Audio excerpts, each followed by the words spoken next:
Hi, I'm D, I review rums, and this is my channel.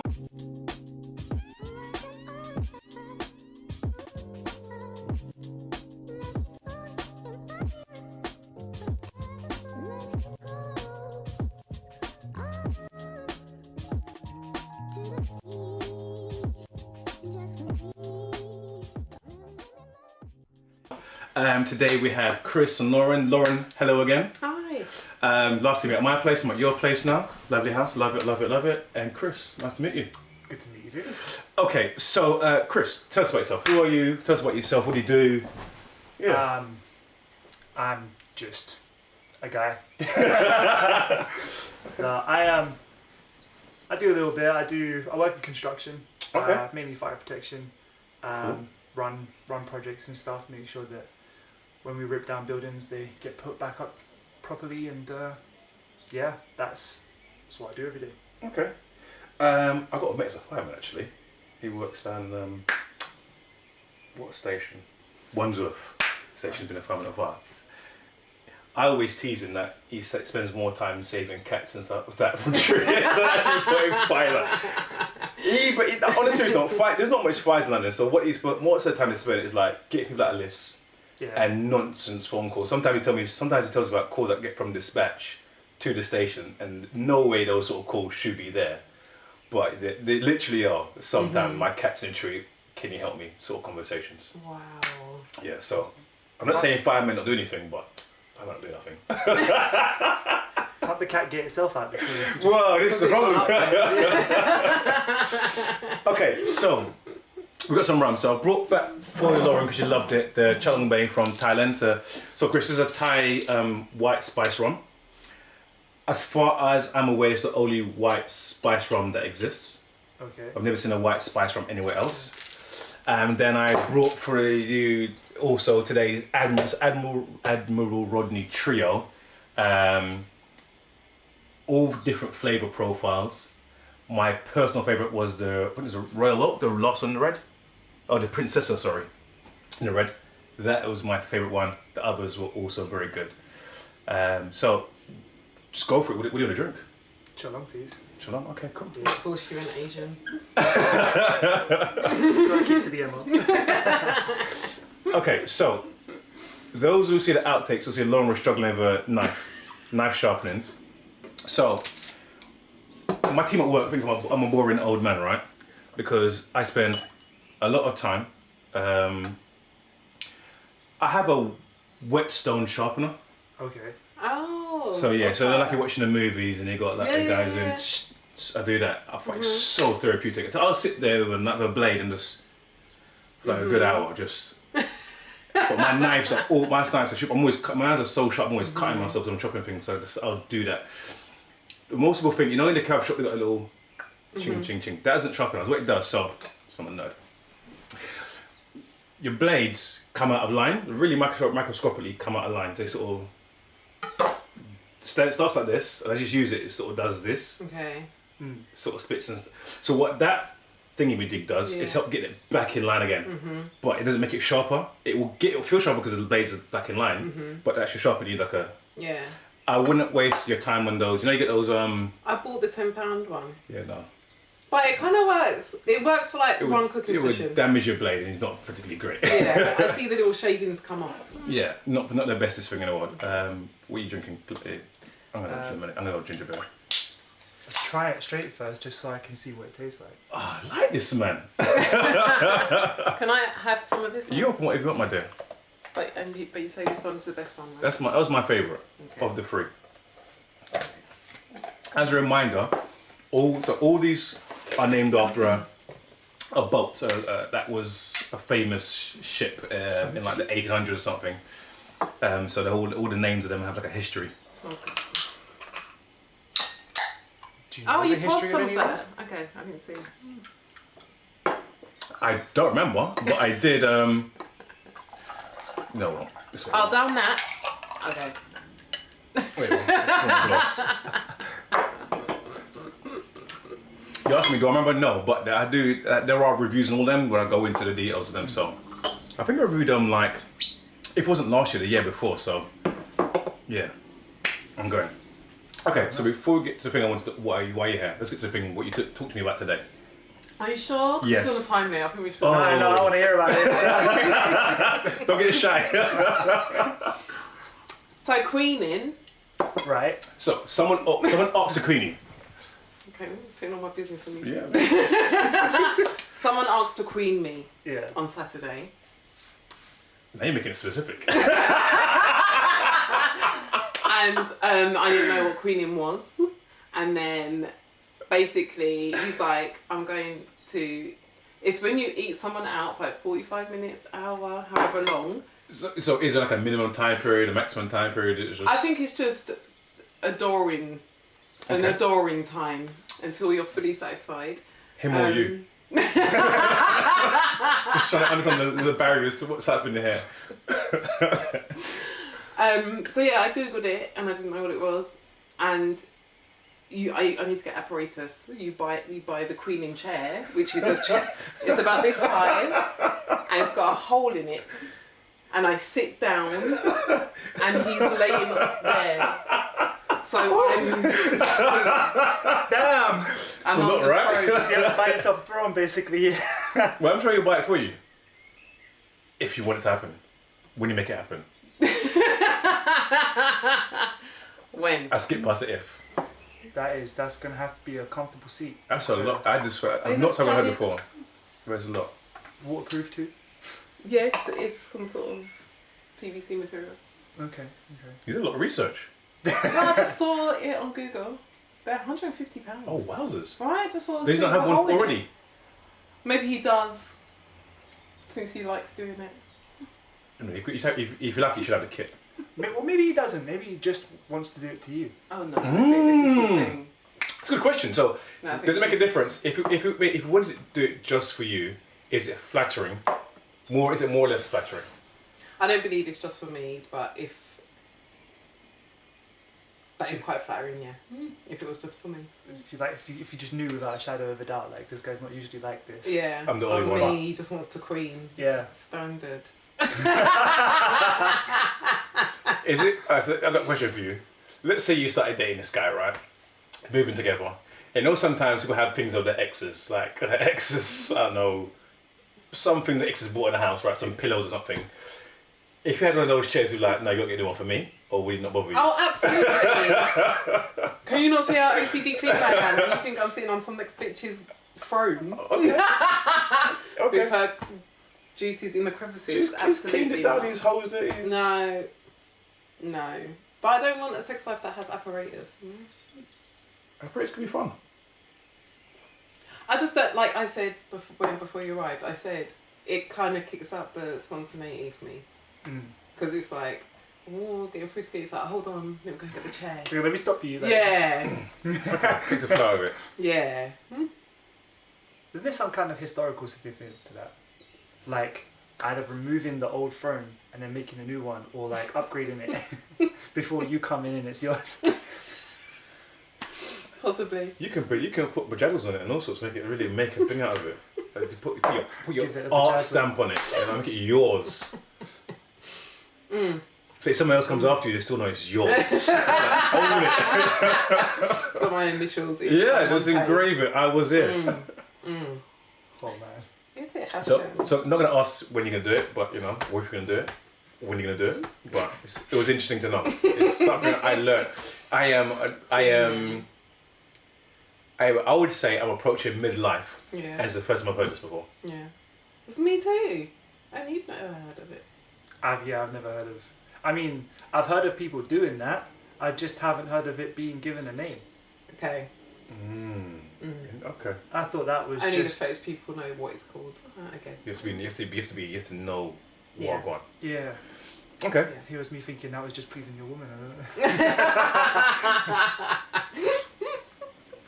don't know. Indeed. Is it like, you know, is it gender specific? Ooh. Well, I couldn't. But it's like a male version of it. Well, yeah, because it's not going to work. Can you guys the trade whole- places? Can you queen him? Like It's just it's Well, a it little bit wouldn't different. work in A little bit different. Yeah, it wouldn't work in like the exact same way that'd be because I'd just be in the wrong place. Yeah, laying pretty much. underneath. I mean, But some people. So I might like that, but that's definitely not the road I'm gonna go down. Okay. Yeah. Not taking a rocky road.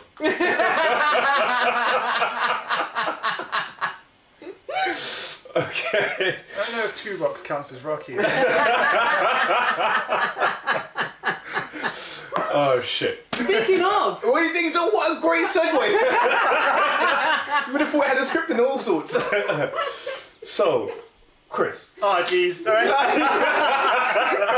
he didn't get it. All right. Okay. So I am absolutely generally like curious. Right. You've had a vasectomy. I have, yeah. What brought you down this road? Why were you so certain they want to do it? How did you get here? Okay. So, how was I so certain that this was the way that I wanted to go? You probably just know from, coming into early adulthood, you see people around you, all of their kind of aspirations in life include starting a family of some description. When people talk about it and when you're in relationships and stuff, it comes up. Especially, your friends will be talking about it when they're in their relationships, or sometimes even not just, in passing conversation, talking about things they want to do with their future. Your family will talk about it. Your family will, not just talk about it, but put it on Encourage you and be you like, to, like when am I getting my grandkids, and when am I getting nieces and nephews, and all of that. So then people will often react to that in a way like enthusiastically and optimistically. They'll be excited to move into that phase of life and do those things. But for me, I first knew that wasn't the kind of thing that I wanted to go and do, because when there would be like small children around, a lot of people would get like very like excited about that and play with them and interact with them and just deal with their absolute nonsense. Yeah. And I was more like, I can see the appeal, but this is not something that I would ever want to do. Not a head up. For me, yeah. So then, the more and more time I spent around small children, the more it kind of got reinforced. It's not for you. And then, like putting the pressure on top of that. I'm the kind of person where if you tell me to do something, you're going to do the opposite. I'm going to do the opposite thing, yeah. Okay, you're a bit of a rebel. So it's kind of like the more pressure that I felt as though I was being put under to go and do that, the more I wanted to resist it. Okay. And then the final straw, I think, was probably when I had a pregnancy scare and I was fairly young. Okay. I was about 16 or something. Oh wow, that's very good. Okay. Yeah, and thankfully it was just a scare. So just pause it. So you're having these thoughts, like just in teenagers? I thought you were talking about. Yeah. Okay. All right. Okay. Yeah. So like these thoughts kind of first started when I was around like 15 and stuff. Okay. Because like we went through sex education in school in at 12, 13. So after that, everyone's talking about it and everyone's starting to think about the future and stuff. So then that's kind of like what made me think about the future and what was I going to do there. So that's kind of how that happened. So then onto that scare, like after that, then I started looking into, okay, like what does it mean to be a father?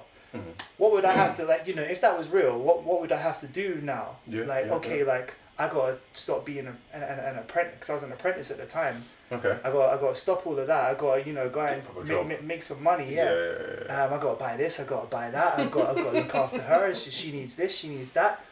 And I just my mind blew up. You thought, no, not for me.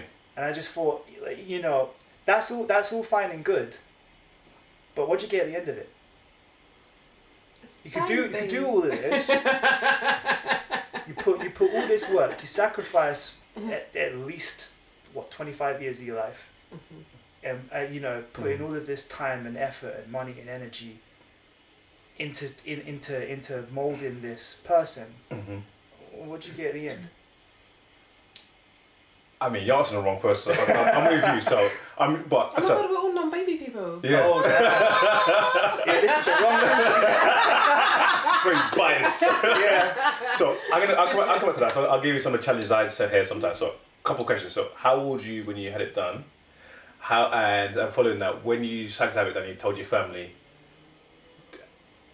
How voraciously did people try to talk you out of it? So I never asked you that. there was why there was I a didn't lot talk to to this. I didn't even ask you if you were like being dissuaded. So everyone tried to persuade me not to do it. I told my mum when I was thinking about it, and she basically called a family meeting and sat me down. She's like, right, this is all the like PowerPoint presentation stuff. This is all the reasons why you can't do this. Intervention. For real. Yeah, and like, oh my god, she hated when I had a motorbike, but she didn't even do it for that. So this was Wow. this was other levels Wow, of no, okay. you can't do that. Okay. Yeah, so she was running off to me all the reasons why you can't, you can't do that to yourself, and you must have children when you're older. And her leading argument was, what are you gonna do when you're old and there's no one there to look after you? Yeah, I heard that. I've heard it before. And my response to her, she didn't like how quick it was, but my response to her was, you're old and I'm not looking after you. Ouch. Ooh. Ouch. She's not that old, but is it? So no heck. So when people say the same thing to me, oh no, same argument. I say, well, there's no guarantee children. There's no guarantee, right? Children gonna look after you older. Yeah. No. There's no guarantee that your son's not gonna marry and his wife and pull up somewhere else. No guarantee you're gonna have a relationship with your child when they're older. So what I say, I'd rather just have some money and have a nurse just pay for me. And and that's what I always say. Well, what will hurt more? You got 3 children you've raised from baby to X, or they don't care about you anymore. They're all in their own busy thing, not even spending on time about you. Or some nurse who don't care about you. Okay, she might steal some money from you. But she might mistreat you a little bit. But what hurts more? Yeah. So I take my chances. I'll take my chances that way. Yeah. I really don't like that as an answer. Like, who's gonna cut? Like, if you have a child to be your carer when you're older, you shouldn't have It's had flawed. them. Yeah, that's not the reason You to have should. children. That's not a reason, and you should not have had them. I get that, and I get legacy. And my argument about legacy is like, who are we're you not so Beyonce. special? Yes, you're not Beyonce. You're just a regular, random, We're not Blue everyday Ivies Joe. up in here. We're not Blue Ivies. I'm not no legacy. You're just a regular person. Yes. An average number in the cog. You don't talk about your great great grandma, so you're not a legacy, are you? So when you mention legacy, you mention Beyonce and Blue Ivy. That's a legacy. So what's your definition of legacy then? That's a good question. Like, to someone special, like she can be like, Beyonce was my mum. Like, Blue Ivy is a legacy. The twins are a legacy. I don't see me being my mum and dad's legacy. I'm not contributing anything to the world. I'm not changing the world. I'm not queen of the world. I'd argue otherwise. I think I'm a queen. I'd argue You're going to be queen in a minute. You get crowned in a minute. Yeah, long weekend. Like, contribute, yes, to like friends and family, but in 50 years' time, no one's gonna be like, "Oh, do you remember Lauren?" No one's gonna say exactly. Well, none of us has anything that shape or change the world. that. Yeah. So we've forgotten. No one. In the grand scheme of things, we're just another human. We're one of 6 billion people on this earth. In the history books, would not be writing about us. Exactly. Yeah. No.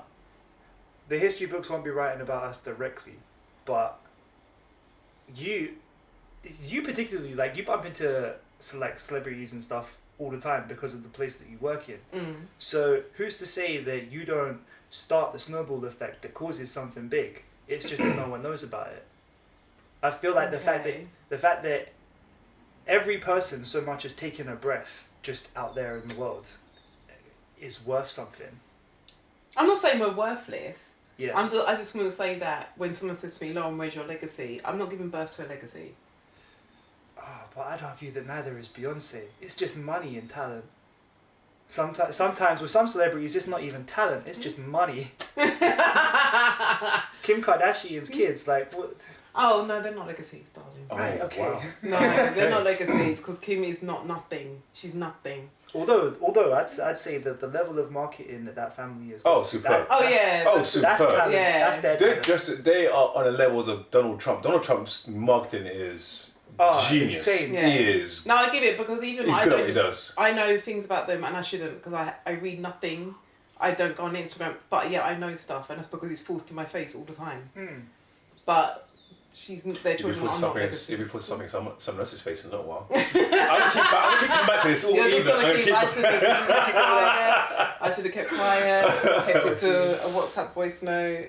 So, did you go private or NHS? So I went private. Okay. NHS won't do it for you unless you already have kids. Okay, so It's I was off gonna the ask. table unless you have kids. So I watched before, and when I asked, they said you were too young. So That's when I asked, insane. yeah, Yeah, you'll always be because you too can't young. reverse it. So basically, people think you can reverse it, and technically you can. But what happens is after every sort of year you go past, the success rate of reversal drops significantly. So after like 10 years, it's pretty much not gonna happen. Yeah, you could try, but it's pretty much not going to happen. Yeah. Yeah. And also, the price of reversal is like tenfold of the price of doing it. Oh You really? can pretty much put an extra zero on it at Oh. least. Oh really? Okay, because it's not that expensive to do. Yeah, it's not that expensive to do. It's a few £100. I thought it was Yeah. quick. 300. A few hundred, what, I £400? paid $450. Oh, I feel it was like grand. No. No. Because it was Like, private. in and out. It's like half an hour, about half an hour or so, right? I was in the hospital for 2 hours. See, tell you what, in and out. Watching me like watching the Gay Cinema. That's a freaking movie. That. Okay. So the question is, any regrets? None. Every time, this is gonna sound bad, but every time I look at a kid, I feel happy after relieved. Oh, I've got some good questions for you. So good questions. So questions that I've. So many questions. I'm trying to figure out what order to put them in. So, has it affected your dating? Wait, don't answer it. Has it affected your dating with long-term serious relationships, that sort of thing? Does it mean that you sleep with women with reckless abandonment? And those two first. Those first. Yeah. All right. So in terms of dating, it's not really had any effect on that. But in terms of serious relationships, it's pretty much relationship suicide. Because I'm going to go ahead and say probably something like 95% of women at least want to have children. So I got a theory in this. So I say this. I won't go for the numbers. The numbers fluctuate sometimes, depends how I feel. But we've got a couple of group of women. You have women, especially over 30s. You have women who haven't, don't want, haven't want more, don't have but want, and I say those three groups make up like 95% of women, and you have don't have, don't want. That's like 5%. 5%. Yeah. Yeah, very, very much. Yeah. That is a niche woman right there. So do you when you start things like this, how soon into a relationship, from dating to relationship, how you justify it, sort of call that, at what stage you say, by the way, it's not going to happen? I try to introduce it to the conversation as soon as possible. Obviously, it's got to be organic. You can't just pop that in there. But I try to introduce it as soon as possible to avoid wasting anyone's time. I did the opposite. You do the Oh, opposite. you I put it straight in. For me, Oh, for you when you're like, you just don't tell. no. If I meet a woman, my days. First, she's got children. I'm like, not 10 out of 10, but I say 8.5 times out of 10. If she's got children, I'm like, I don't want to talk to women with children. Oh, Just walk away. Just end the conversation there and then at the bar. Just not talking any further. I'm reckless in it. I'm heartless in this shit. If they're not going to be talking about it, I'll put it straight. Listen, I don't have it, don't want. So just if you're looking for something serious, let's let you know that that's not going to happen. And I put it out there straight away. Right at the table, like my rum. This is me. This is what we're doing. So if you're on it, we can carry on, but I'll let everyone know from the onset that if you want something serious, that's going to happen. If you've got children, you want something serious, that's not going to happen. Because I'm trying to be a stepdad either. So if you've got children, we can have fun, but you're not going to go anywhere. It's long term. And if you want children, then we can have fun, but it's not going anywhere long term. have you been in a relationship before where you were looking at potentially being a stepdad? Yes. So you like met the kids and like had to deal with them. Okay, whoa. Isn't that currently? Yeah. so as most things, like when it comes to humans, nothing is ever absolute, which is why I said 8.5 times out of 10. Because sometimes you find yourself in situations where like shit, how to get here, and at the moment I'm in a situation where shit, how to get here. I like where I am, but it's still shit, how to get here. Yeah, because there have been so many times I promised myself I would never do something. And then you go and fall in love with a woman, and then you are doing that thing you said you would never go to do. Exactly. Exactly. We've all been there. Yeah, so, okay. Do you want another? Yeah. What do you think of the rum, by the way? Beautiful. Isn't it? It's Do you want so... the same again, or would you like? Nah, same again, please, yeah. It's No, so... he didn't have that. He had the I had this. HMS. He had that? Oh, okay, Chalong, okay. Yeah. It's It is so so smooth. You liked it? Yeah, okay. Okay, so my question for you is, I've read a few forums about it and what have you. How was it after? Did it affect your mojo? So, it did not affect the mojo in any way whatsoever. ginger? Can I give you this time, please? Yeah. Yes. So, thank you. So the procedure took about 2 hours to, from me walking into the hospital to me limping out the hospital. Now, there was enough anaesthetic going around that I wasn't really bothered for day 0. Yeah. Right? What? But then when I woke up on day 1, I was uncomfortable. Until like you know when you wake up first thing in the morning and you're groggy, you just like it's just you start noticing things about yourself and you're just like, my back hurts. Stuff like that. So, old age. Yeah. So I was uncomfortable in the morning, but then as I went throughout the day, it kind of just felt like I'd been kicked in the nuts. Like, okay, so like a dull. yeah, sort of pain. it felt like first thing that morning, as soon as I got out of bed, I got kicked in the nuts, and that's how the day went through. So I was quite uncomfortable throughout the day. Okay, yeah. But then that sort of uncomfortable feeling faded away over time. So we're talking day, 2 days, 3 days, a week. It was about a day. Okay. Yeah. Okay. Because all they really did was they just made a tiny little cut.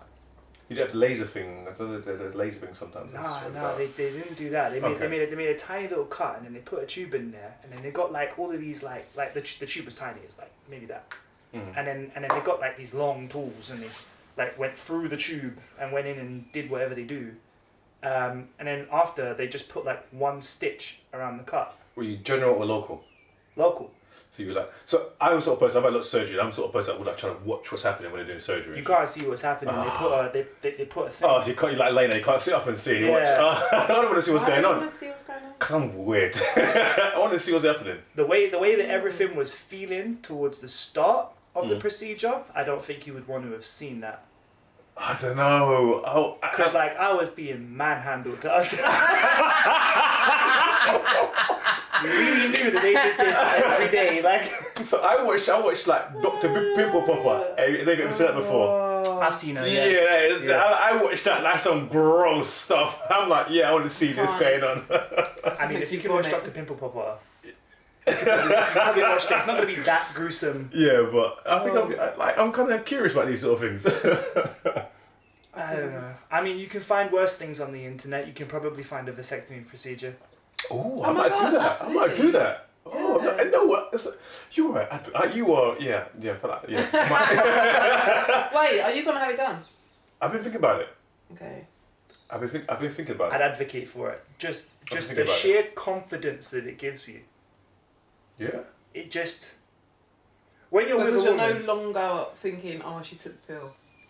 Yeah, because like condoms are only 97%. And I'm a guy who likes numbers. So that tells me if I sleep with 100 women, I know this is excessive, but if I sleep with 100 women, that means I'm going to get 3 of them pregnant. Yeah. Okay. I don't want to get 3 of them pregnant. Yeah, fair enough. Okay, no. But so I know I've read also that even after there's still a chance you got to wait a little bit of time before they say you go like a I don't know, X month checkup to say right, everything, there's nothing left you can. Yeah, after a certain period of time, you have to send off a sample for them to analyze it and see if there's any sperm in there. Okay. Because everything still looks working. normal. Yeah. Everything still does what it's looks like it's doing what it's supposed to do. So, you won't know the difference. Everything will be exactly the same for you. There will be the same amount of stuff. There will be everything works the same way. Just no boys swimming. Just no swimmers. Okay. Because if you know what ejaculant is made of, it's made of loads of different components. That component is just one of the many, so it doesn't really make a difference.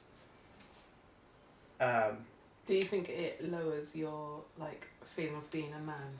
Ooh, what's a good Because I think that would stop That's other a men good question. having it. That could, Because they'd be like, oh, then I don't feel like a man. well, it depends on what that person thinks a man is. Mm-hmm. Ooh, we're going somewhere else now. If you're the kind of person who thinks, and same with women, so some women, when they find out they can't have children, they don't feel like a woman anymore. Yeah. And I would say equally on both sides, if you feel like what makes you your sex is your ability to reproduce, then of course not. You won't feel like that anymore. But I feel like people feeling that way is a massive problem in society. There is so much more to a person than just breeding. Yeah. And I'd argue that, I mean, I wouldn't say, I don't advocate for this, but at the same time I'd say there's some people that should not be breeding. Yes. I mean, irresponsible parents, people that, you got, I'm not saying that the government should go sterilize people, that's just, not that. But we all know people with like 10 million children, we all know people, we've all seen people who can't take care of themselves, there's always a crack addict who's got babies somewhere, whatever you, so I'm not saying you sterilize them, but I mean, social services is on that. Is on those kind of things, but at the same time, I completely agree with you. I'm probably a little bit more extreme than you. Fucking hell. Because I kind of feel like being a parent is one of the hardest jobs in the world, and it's also one of the most important jobs in the world because you're introducing the next generation. And I think a lot of people, I think you go the same way. I think a lot of people take that job too lightly. Far too lightly. I think a lot of people think just because I can, I should, and I will. I don't think people think about it, how it's going to affect them. I don't think people think about how their lifestyle will change, how much it's going to cost to raise a child, am I cook to raise a child. Even simple things, do we have a space to raise a child? I think a lot of people take it very, very like, or even worse, don't think about it at all. That's my problem. Just when people just don't think about it. Yeah. They just. So I know somebody who got pregnant. And their attitude towards having a child was, it'll all work out. Like, I'm firing questions at them, like, how are you going to do this? How are you going to do that? You don't have this, you don't have that. What are you going to do in these situations? And they're like, it'll work out. Mate. And then it all came to fruition, and guess what? It didn't work out. Oh, damn. And they struggled. And I didn't want to be the guy to tell you, I told you so. So that's bad. What I find strange as a man, and perhaps you can answer this for me, is when I meet a woman who's got a child for another man, or got a child for a man, but he's got like 4, 5, 6, 7, 8 other baby mothers, children, or like, well, why are you number 6, 7, 8? Yeah. Why have you chosen this life? He's shown you the best way to predict the future, what's going to happen, is by looking at someone's past.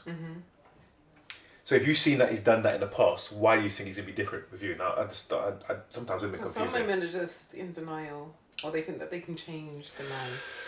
Oh, That's an change ego the thing. man. That's an ego thing. Yeah. It's so ridiculous because he whispers some sweet words like, "I'm not going to do that to you. You're special. You're special. You're the queen. I'm going to queen you."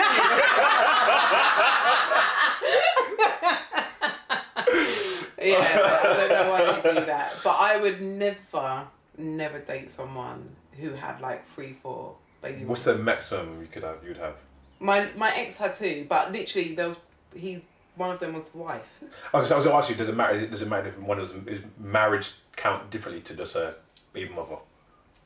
Yeah, because it kind of shows some sort. Well, I'm not going to go too deep into this because Yeah.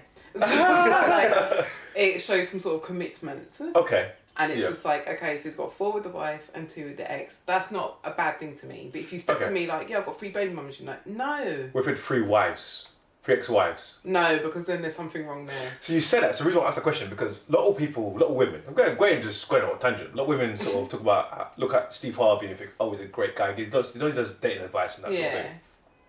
You do know he's got 3 ex-wives. I did not know that. Do you know his? Some say his second and his third, but at least his third ex-wife was his side piece. Was an affair to his second, Okay. and his first wife he just left her with the children. Right. And there's the same guy a lot of women think is that what men should be doing. No. I'm just saying. You ruined so much for me. Just saying. I'm just saying. A lot of people look at it and say, "Oh, you know, he took listening to his advice. He does a lot of shit." For the second wife, who was a side piece, So, correct? I think so. Yeah. Second might have been. I think the second might have been a side piece to the first. First, yeah. But definitely the third one was was a side piece to the second. Right. Definitely. So as Oprah says, how you met him is how you'll lose him. Oh well, there you go. Fair enough. Okay. Because how do you think that if I'm a side piece and then he marries me, I'm going to be so blinded and be like, oh no, he's not going to go and get a side piece. But just what you just said. Cheat with I me, would cheat change on him. me. Yeah. He will change for me. It's the ego thing, right? Yeah, but I wouldn't be marrying someone like that. Okay. Well, I Yeah. guess, you know what, men when they How fall do you in treat love, your they do first wife stupid like that? things. Women, this is the same thing. This is also very true. And I don't rate any woman who marries a man like that, because from when you've left your first wife with the kids, you're then standing next to me. Wait. So doesn't matter. Wait, is a difference between the second who knew he left his first with the children, Yeah. and the third who's like, well, that was like 2 hours ago. Does it make a difference? No, they should both. They both got what they deserve. I think so with the third now. So not okay. Yeah. So Ooh. the second one shouldn't. So let me ask you a question. Sorry. Go on. Sorry. Do you think? I don't know Steve Harvey. I know that much is a thing. But do you know Laurie Harvey's a bit of a... She gets around. Yeah. Do you think that's anything to do with what she's sort of... Seen. Yeah. There's a link No. to it. Oh, okay. No. I'm guessing this is his door. Yeah. She gets around. And She was gets with around. Michael B. Jordan. Who was She's been on a few like Nice. celebrities like and what have you. I don't see the thing with Michael. I'm like, Well, Michael B. Jordan. no, if he came up to me, I'd be like, no, I'm alright. No homo, he's a good looking guy. No, he's a good looking guy, but if he Okay. came up to me, I'd be like, no, I'm alright. In this day and age, is I'm no good. homo still necessary? I don't know. I don't know. I'm old and the same. I don't know. No, I'd be alright. But I don't think a woman's sexuality or a man's sexuality is part of their upbringing. Not at all. So, Agreed. I'm speaking personally. okay, so you don't think that if someone... Okay. But I feel like depending on the nature of your upbringing, you know, a lot of sexual confusion could be caused. But what your sexuality actually is, I don't think that's to do with how you're raised. Oh yeah, sorry, I'm wording it wrong. Yeah, like your behaviour sexually. Yeah, I what you don't- truly are. Yeah, I Yeah. don't like if you're a hoe. I don't think you can be like, well, my mum and dad split up when I was. I don't think that's. You don't think so? Oh, no, I disagree. You know? Yeah, I disagree. No, I disagree. I think if you had a strong male, I think, and it's nothing's absolute. Yeah. But I yeah. think if you have a strong family structure, you have a strong male figure in life, whether it's a dad, preferably a dad, but like a granddad or an uncle, or someone's there regularly, a strong male figure, I think that kind of puts a stop on that promiscuous behaviour to some degree.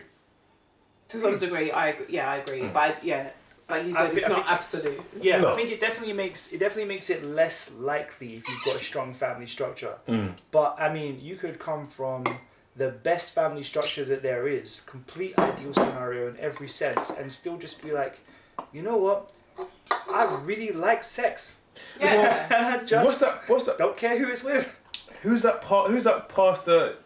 Is it what's that famous American pastor, black pastor? His daughter was a bit reckless for a while. I want to say Hezekiah Walker, but you never heard of him? Okay, some will write in a chat. I think it's Hezekiah Walker or TJ Jakes or something like that. One of those sort of famous American black pastors. His daughter was a bit. Yeah. Yeah. And his dad was a pastor. I think was pastor as well. Yeah. So you But probably that's didn't kind like of that like, very much. yeah, but that. Really endorsed But it's that. that thing of like, if you keep telling, if he was just like, don't do this, don't do that, don't go there, don't go out, men, da da da da, she's gonna go and do it. Just like he was saying before. If someone tells me not to do it, I want to go and do it. Because what am I missing out on? Yeah. Why do you keep stopping me from doing it? And he's probably, fucking how many people in the choir? Did you ever watch that program called Greenleaf? Greenleaf. I think I watched a couple of the first episodes. Yeah, but I didn't I'm stick getting with flash. it. Yeah, that sort of thing. Okay. Yeah. But it's like the back of it's a base. It's like a TV drama. Like a Black American mega church in the States. All right. So like sort of thing, like big pastor, big massive church, like rich, like jets and stuff, and their families, all the drama and the backsliding and just regular people, but they're in a church and so everything's amplified, I suppose. You know what I mean? Yeah. How are we doing for time? I don't know. I'm not wearing a watch right now. Okay. Come to what, 1:30? And isn't that the time you need to go? Let's just do the thing and then. We'll just chat. We'll keep chatting until we just chatting is done. So your hair, how have you found it so far? Fun. Had fun? Yeah, you enjoyed it? Yeah. Not feel grilled. No, I don't feel grilled. I'm a pretty open book as a person. I'm not the kind of person who feels like there are some things I'd rather not talk about. There's some things I feel sensitive about. I don't think in any of our friendship we've ever been like, I don't want to talk about it. Yeah, there's never been a point in time where I felt like, oh, that's a little bit too sensitive. Yeah. I can't address that right now. I've always just been like, face things head on and talk about things, because talking about things is the way to solve things, and conversation brings clarity a lot of the time. So, yeah, man, I just put everything out in the open. Okay.